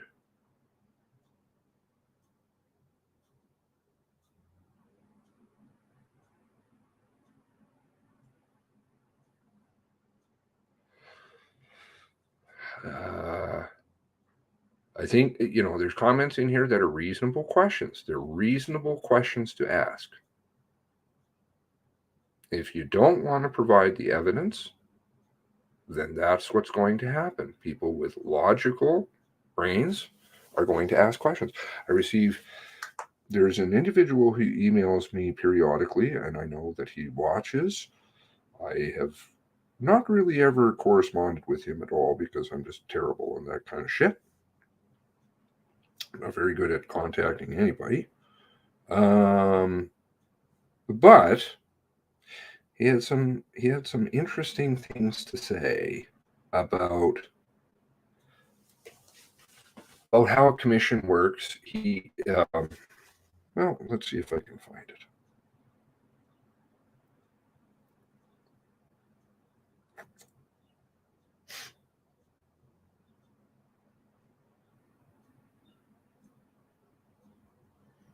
Very articulate individual, too.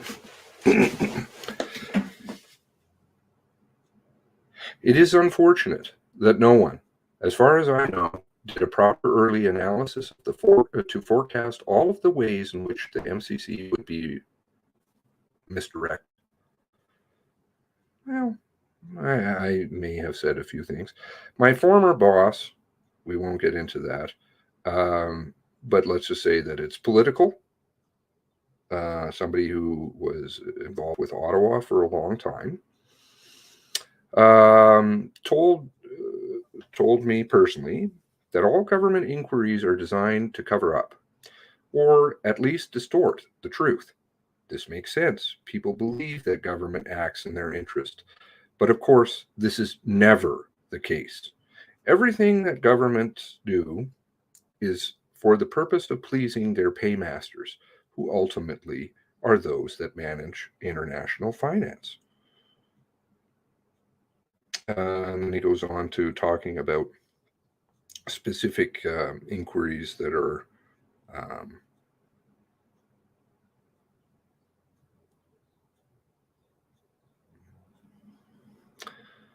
issues.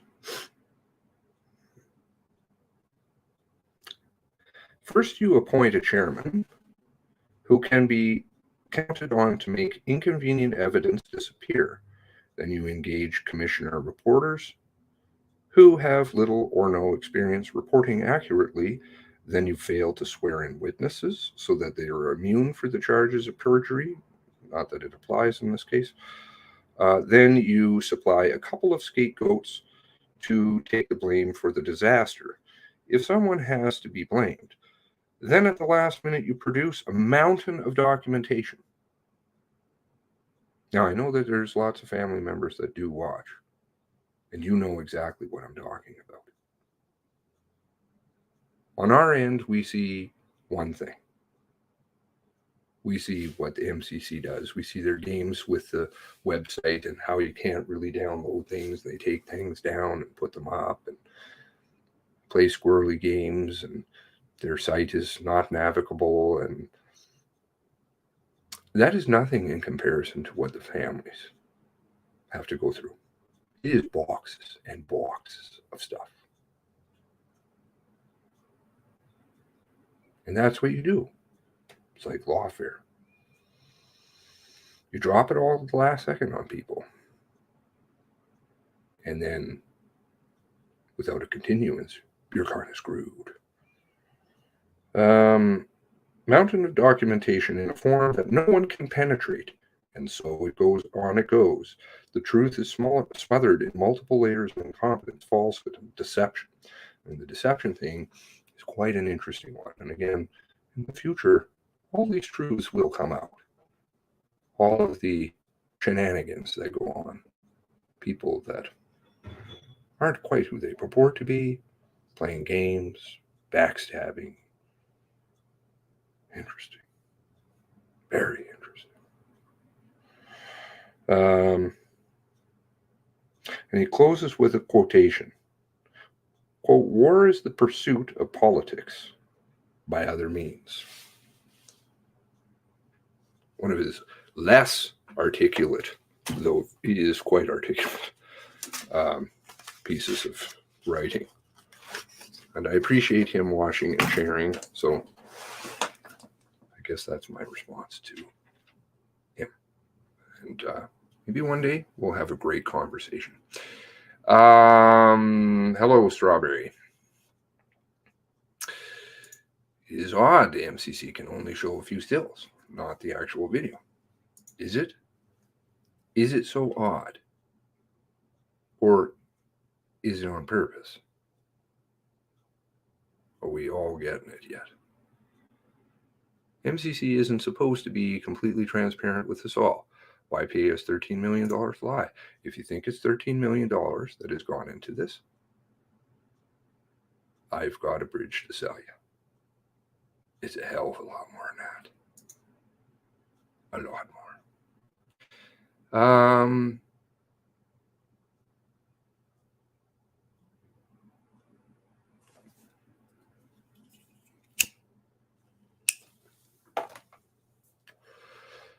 So if it's a few minutes of him walking around, then they absolutely were there. So what's going on? Either that or there's just mistakes between people's statements. You weigh the evidence. That's, and go and look at the 911 logs. That's another piece to the puzzle. And I'm not pointing fingers. I'm just putting evidence out there. Dispatch ticket doesn't have to be logged into his computer. I would assume they're saying, like, can you tell us whereabouts that is, and GPS points, GPS. The cop car at the Fisher has a clean black push bar on the front. But those in Debert pics didn't have clean.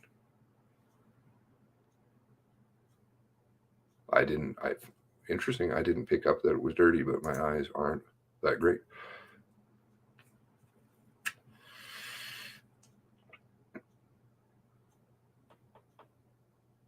He ducked out of their yard, probably would kill them if they were easy targets. Wortman had ears. Adam was going to challenge him via shotgun. Wortman was a puss. Most shot easy and unarmed targets. Okay. Fair point. Again, totally could be. But as the commission firmly established at this point in time, what has the commission firmly established in people's minds? I suppose it depends on how much of a skeptic you are, how deep that you're looking at what they say. It's all a matter of perspective. They have a lot of plausible deniability terms that they use. Their evidence is very weak. Burrell himself speaks of that repeatedly. How they don't have anything really written down. They're still waiting. They're still researching. They're still doing all their stuff.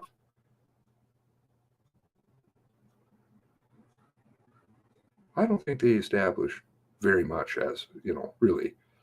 But again, I'm sure you'll be happy for the conclusion, as Burrell said. The longer it goes on, the more evidence comes out. The more evidence that they furnish, the more that you can put the pieces together, either prove or disprove something. And I'm sure there'll be evidence that'll come along and disprove something I said. Should be good.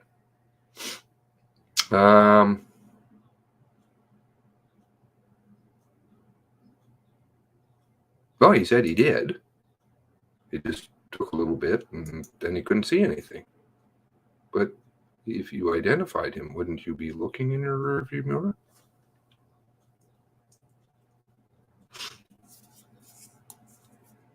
There's a truck in the background of one of those pictures. What's going on with it? You pass your buddy and he smiles. Dion says a statement about passing too. There's a few other officers who refer to the fact that he's seconds away. It's not just Peterson.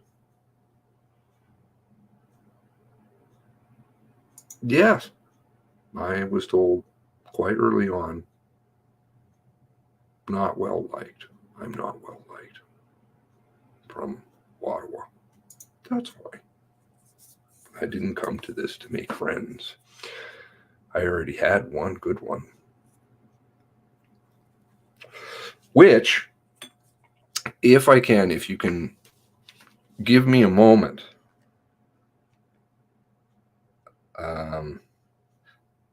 where I could do another video if she's interested. I sent her some good news. To me is very good news, extremely good news. Been working very, very hard on it since the start, and finally stumbled into something, and I was like, oh, win. But I can't share it. Tara has to. So I believe Gabriel Wortman had ears on the cops. They knew where they were. He knew where they were. Oh, he had the Motorola radio. Oh, well, it has to be decrypted. Well, isn't it possible? Don't believe the deer story? Deer story seems... I'll read you some other things here I came across. There are things for another video, or other videos. Here's one.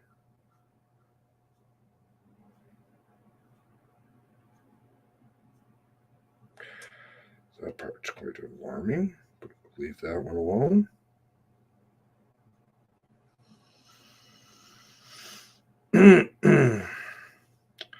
The first officer to respond, I believe, to Lily.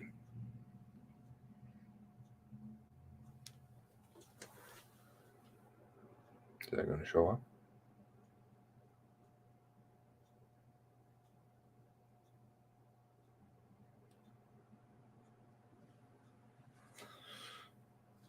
The witness that they had, former military police Could just be all very coincidental. 20 plus years. Left some things out of his original statement, like seeing a police car.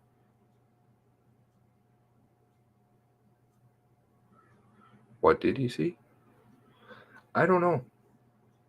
But it's interesting that the first responding officer said everybody's a bit vague on the Lillian thing. Don't really know. Not really sure. Couldn't tell if she was shot. Seems that she was struck by a car. Not my words. Theirs. Some only had GPS. That's all fake cars that should have GPS. They line about that too. Well, fake cars have GPS too. I have seen no evidence that he was wearing a uniform. I've seen a video. The video doesn't seem to work. It surfaced under very interesting circumstances. Is that in fact Mr. Workman? The time doesn't work. The times kept changing repeatedly on that. Striped pants. Yeah. Sometimes with stripe, sometimes with no stripe. Very pressed, clean, and no clothes. Never any clothes yet. Of course, to which they will answer. They watch the videos, which is good. Keeps them on their toes. Despite the Google Earth driving, I am a loyal follower.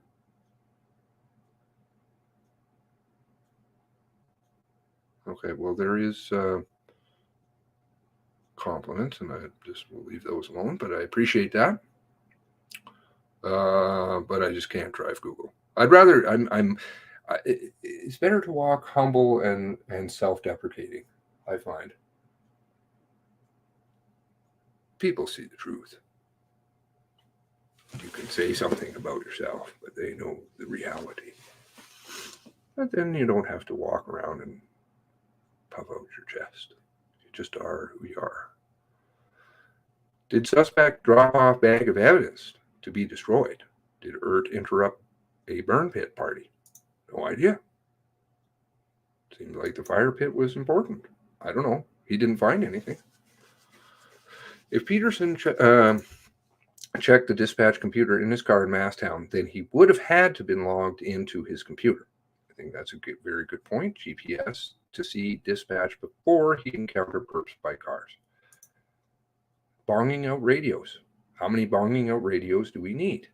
Bonging out computers, bonging out this, bonging out that, before we say, there's just a few too many bongs here. I don't think so. A lot of expulsion talk. Boom dogs. I don't understand that. But the blank who called blank in the middle of the night. Cedar sure had good intuition. Things were floating around on social media, like, seems awfully far away from Portapic, but never can tell.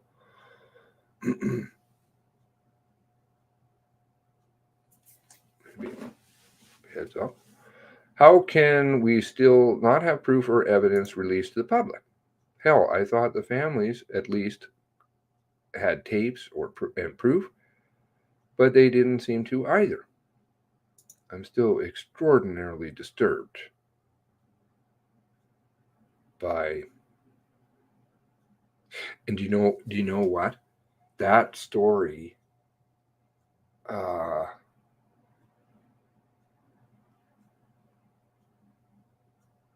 about Heather has got family members, other family members, very worried about their loved ones too. It just happens that Heather had the proof, and her family. And to those family members that are in here, I'm not saying that to upset you. But I know that I've heard that from you. That, these thoughts have gone through your mind.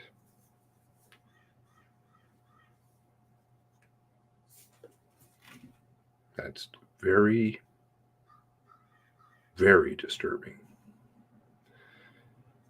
Peterson knew what he was looking for. I get the impression he got scared, drove nearly 2 kilometers so he could say safety flip a shit hook. Do the RCMP not learn how to handle a vehicle? Well, they had a lot of them there again. It's like not being able to allow EHS in, or even though you have clearly sufficient cops to take care of yourselves, you probably, and they're guarding you as you're doing things.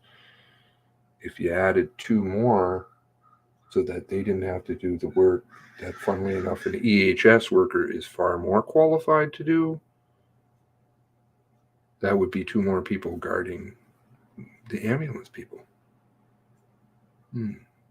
Yes, then it makes sense.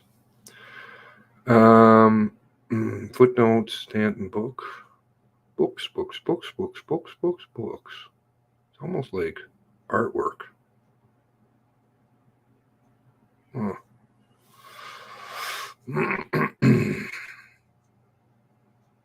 Transparency, that all things are being blacked out. How can you still have things blacked out after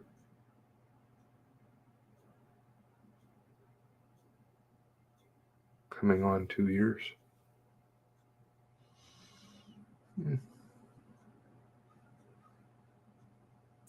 It is.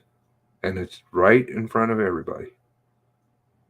But this time, I don't know if they're quite going to get away with it like they have in the past. Oh, yeah, we'll just give you some recommendations. Don't worry. Nothing to see here. How many? How many? Yes. It's sad. The things, that statement, it's just, it really is quite eye-opening. And there's some things in there that raise a lot of questions in terms of other things too. RCMP and Millbrook were on standby from the night before. I heard warnings from friends in Millbrook early Sunday morning. And there's another component. People who got warnings from people in the RCMP, whereas the general public didn't. Is that fair? Shouldn't all people know?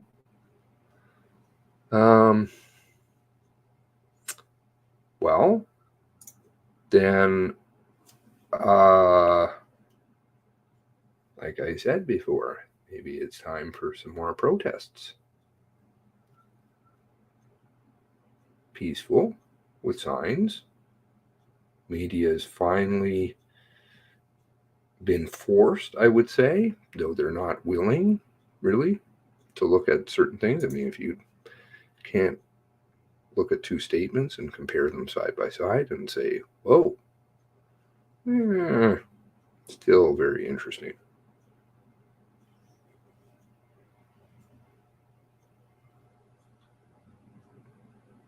Well, he's not a friend.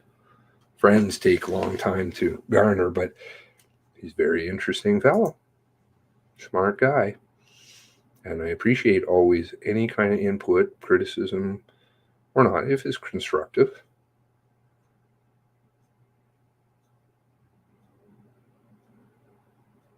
He said some nice things. He says maybe we have something going here that could really go places. I tend to believe that maybe we do. TV news is reporting their narrative. Always has been. Always has been. Good point. Commission has been established that they cannot be trusted to tell the truth. So why is it that we are believing things that they say? Now, that's not to say that we can't garner truth from what they say, but they just make it very hard to work with. Very vague, political, sure. Plausible deniability. These things can, everybody knows that, it can go terribly wrong for these people. And they want to be able to say, well, no, it's not me. I didn't know. If you're participating, you know. Wasn't far from complimentary about Peterson in his statement. Dorrington wasn't. Interesting. Okay. Multiple divert pictures also clearly show no push bar. GPS available.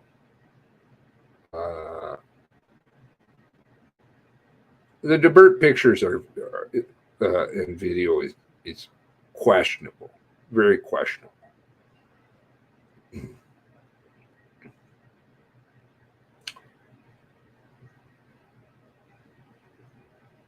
If you know the right people to get encryption codes, you can listen to police channels.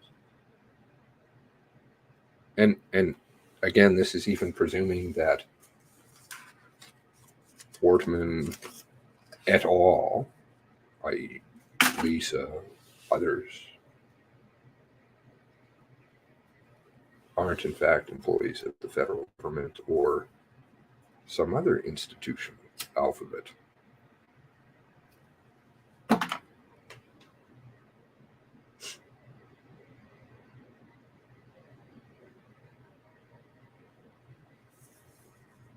Struck, yeah.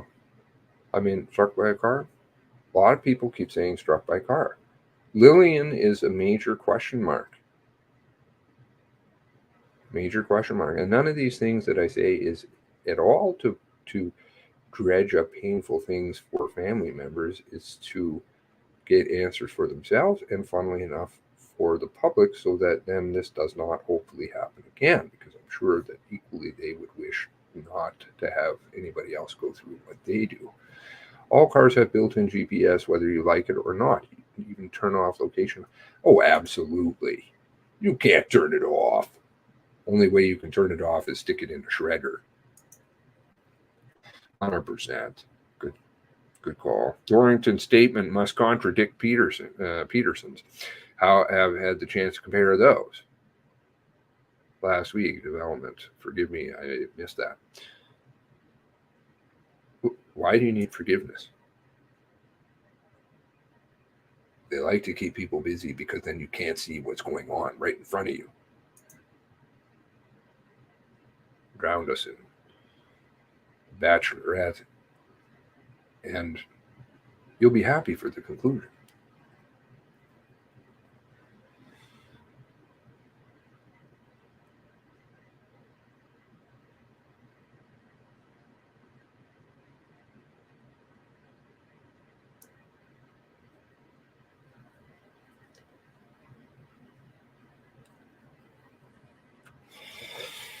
Who owns Blueberry Field? Does that play a factor into it? Maybe. Fitbit data.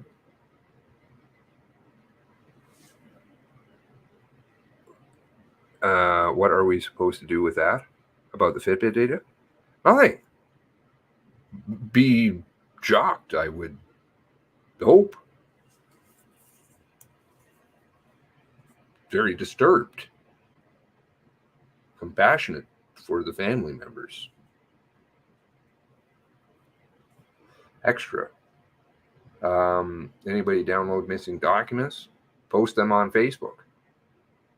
Yeah. Keep posting them. Post them everywhere. Download everything. Put a blanket over someone who was in distress for hours. Totally unacceptable. It's beyond words.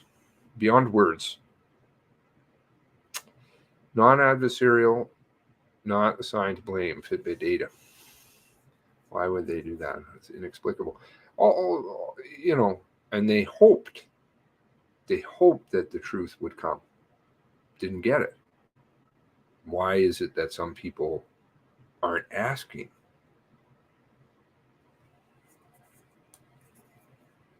More vocal about it. Representing. That one story was disturbing where it said it was Nick Beaton, and then at the very end they just mentioned that there was a statement by the O'Brien family. And I was like, I thought it was like literally over, that newscast, and they just threw it in right at the tail end. I hadn't heard it before. Like, is that all you're going to say? They issued a statement and they're not very pleased. I can't remember the exact. I don't remember it verbatim, but I was like, whoa, what? How is this? There's no video surveillance from Portapic. Many summer houses owners would not have cameras. Tons of cameras down there. Tons of cameras. Tons of, maybe not tons of, some blue in the area.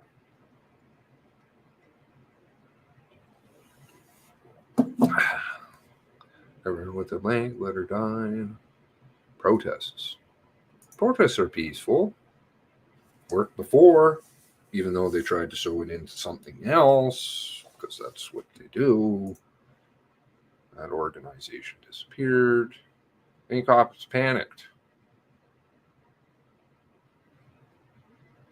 You know, who's to say under that scenario what cops did, or, you know, but it's best just then to come clean with it and say, okay, this is what happened, and probably we can do something different. The organization is not built, though, to fix things. Just to cover it up.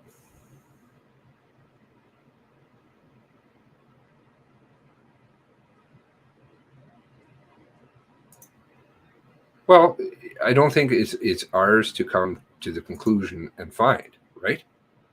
Not necessarily. That's why there are institutions in place to do that if they were operating as they should. So if they're not operating as they should, that should be pointed out. That should be cleaned up. And then they can do the investigation properly. Constable Hughley on Plains Road 1015, then shot Gabriel Wortman at Enfield around 11:30. Yes. And should Dorrington pull his statement? Well, not sure. I don't know. And I think there's been mentions. I think we ran through the statement. All of it's good. Just keep applying pressure. After reading Darcy's post, reading Saltwire article, I was so sick to my stomach, I can't even imagine what the family's going through. Yeah, utterly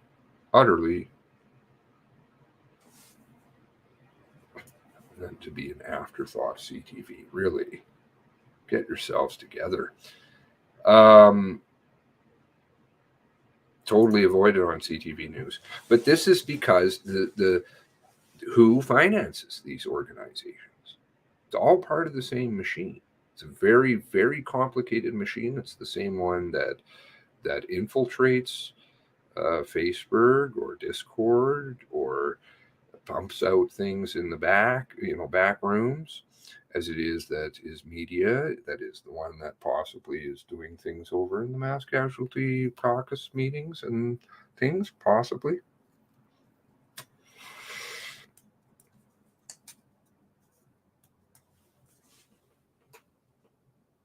It's very, very complicated. International operation gone wrong. I don't know.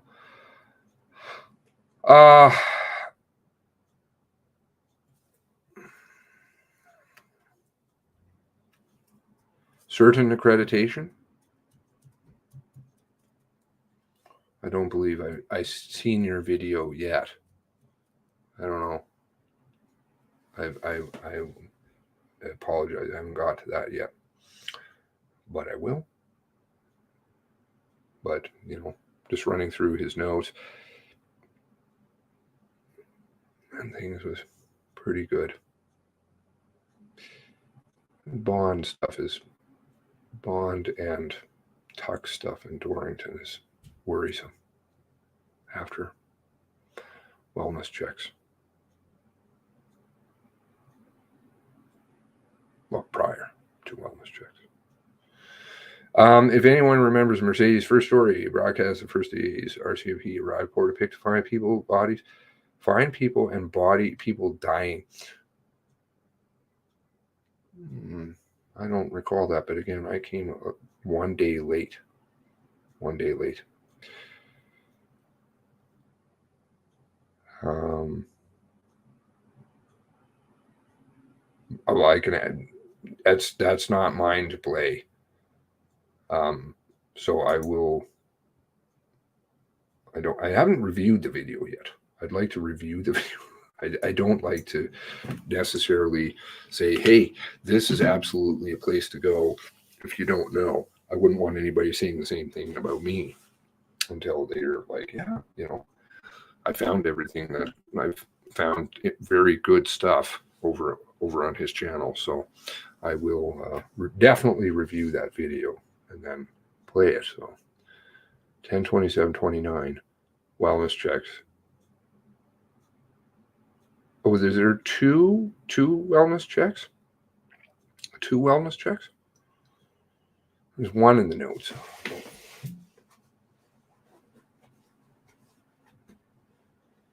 It's upsetting a certain group of people right now. They did not like when I told them about that. Anyway, all right. So thanks very much for joining me on Yes, that's right. Yeah. No. It's not an easy phone call to make.